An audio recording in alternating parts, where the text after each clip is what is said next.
All right, everybody, welcome back. You know how this works. We take a deep dive into the stuff you're curious about.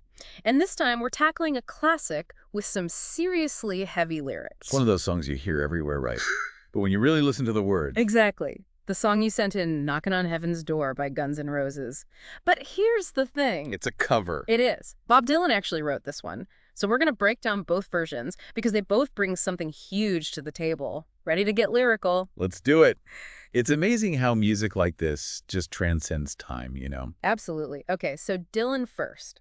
He wrote this for the movie Pat Garrett and Billy the Kid back in '73. Which, a side note, if you haven't seen it, it's a classic Western. But the song itself, it's almost like Dylan was capturing a moment in history, Because the Wild West was basically over by then, right? fading fast. Yeah. So you've got this dying sheriff, and right away, that image, it becomes about more than just one guy. It's like the whole way of life is dying too, right? And you feel that weight in the lyrics. 100%. Think about that line, "Mama, take this badge off of me." The badge, in a Western, that's everything. It's your authority, your identity even. Exactly. So when he sings, "I can't use it anymore," it's like this surrender.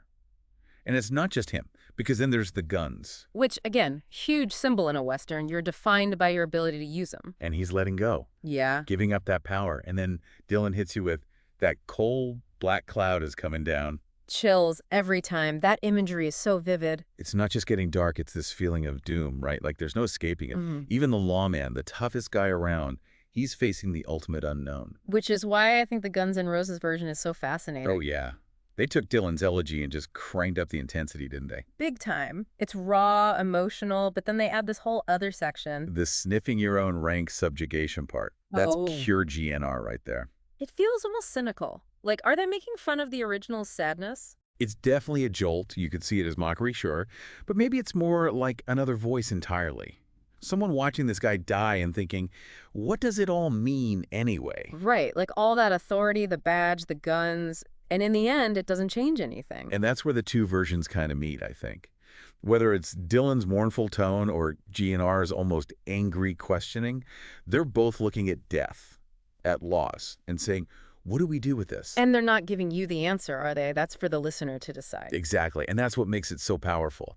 It's not just a song, it's this space for you to bring your own experiences, your own fears and hopes about the big stuff. It's like we all have our own Heaven's Door moments, you know? For sure. Those times where you're facing the unknown, whether it's death, loss, change. Music like this, it doesn't give you the answers, but it helps you sit with the questions. Which is maybe even more important sometimes. So we've gone from a dying sheriff to existential dread, all through one song. It's amazing, isn't it? The power of music to connect those things. Absolutely. And on that note, here's a thought for you to ponder. If your life had a soundtrack, what song would be playing as you walked through your own Heaven's Door, whatever that looks like for you? Think about that one until next time when we deep dive into something new.